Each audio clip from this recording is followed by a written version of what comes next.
The 12 Huntsmen by the brothers Grimm. There was once a king's son who was betrothed to a maiden, and he loved his bride very much.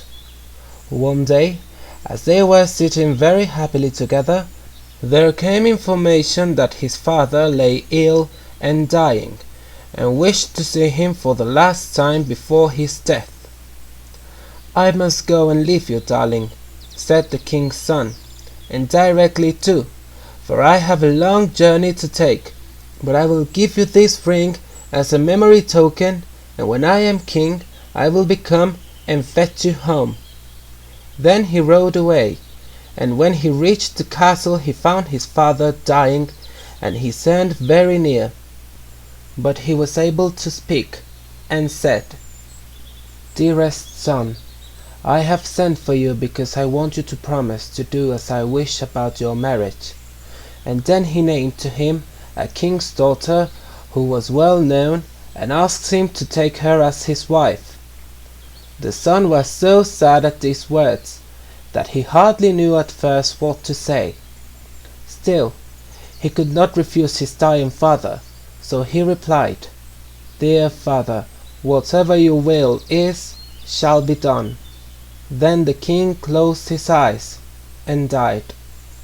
And as soon as the son became king, and the mourning was over, he remembered that he must keep the promise which he had given to his father. He sent, therefore, to the king's daughter, and as she was willing to be his bride, they were betrothed to each other. The first bride very soon heard of what he had done, and she grieved so bitterly over her lover's unfaithfulness that her life seemed passing away.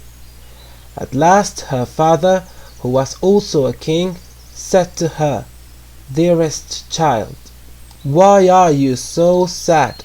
If anything you wish can be done, I will do it for you." She roused herself in a moment and said, "Dear father, I should so like to have as companions 11 maidens exactly like myself in countenance, shape, and size."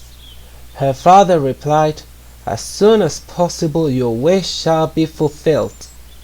He sent messengers all over the kingdom, who were ordered to find 11 maidens who should resemble his daughter in face, figure, and size. And after a long time they succeeded, and brought them to the king's daughter.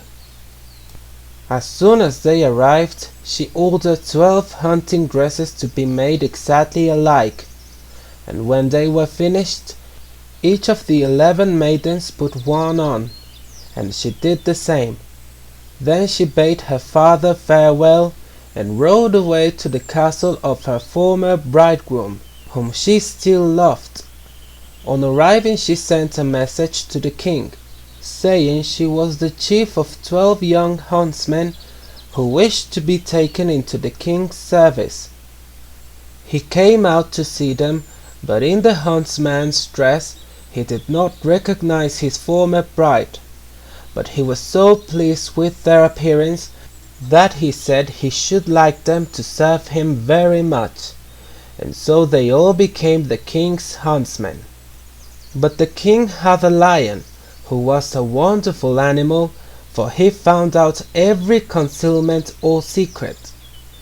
So it happened one evening that he said to the king, "You think that you have engaged 12 young huntsmen to serve you?" "Yes," said the king, "I have engaged 12 huntsmen." "You are mistaken," replied the lion. "They are maidens, not huntsmen." "Well," said the king, "that cannot be true. Or if it is, how can you prove it?" "Oh, easily," said the lion. "Strew peas in the antechamber, and you will soon see. A man has a firm step. He will either crush the peas or pass over them without moving them. But maidens will come tripping and shuffling along, and set the peas rolling." The king was very much pleased with this advice, and ordered the room to be strewn with peas. But one of the king's own servants was kind-hearted, and as he overheard the lion's advice, he went at once and told the young huntsmen how they were to be put to the proof, and said also, "The lion wants the king to believe that you are women."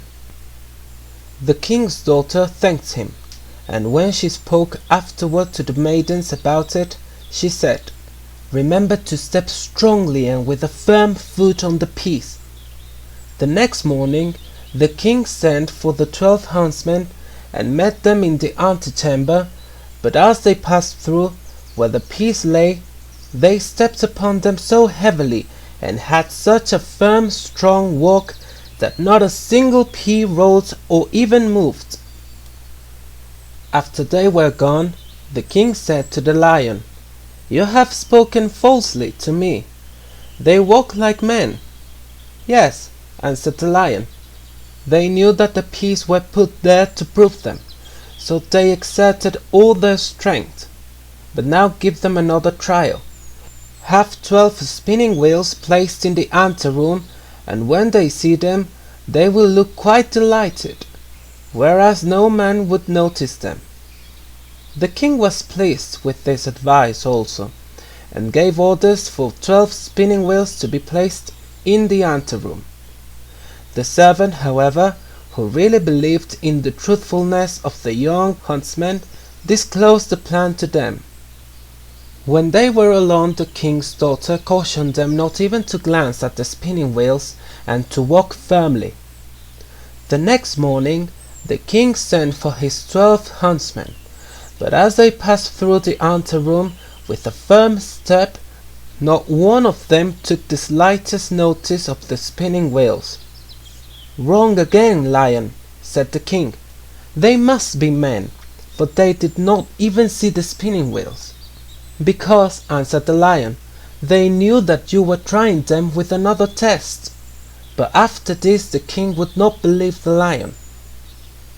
The 12 huntsmen generally followed or accompanied the king when he went hunting, and the more he knew of them, the more he liked them.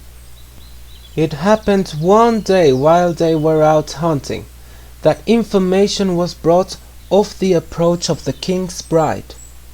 As soon as the chief huntsman, who really was the king's first bride, and rode near him, heard the news, such a pang of grief came upon her that her heart seemed to stop, and she fell off her horse to the ground insensible.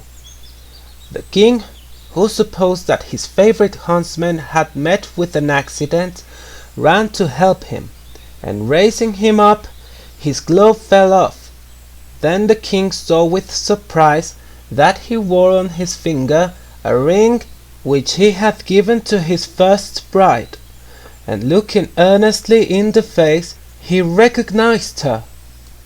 Then was his heart so completely at rest that he kissed her, and as she opened her eyes, he exclaimed, "You are mine, and I am yours, and no one in the world shall separate us again." To his other bride he sent a messenger to say that he had a wife already whom he had chosen before he knew her, and that he prayed her to return to her own country. Soon after the marriage was celebrated, and the lion taken into favor, for after all he had spoken the truth.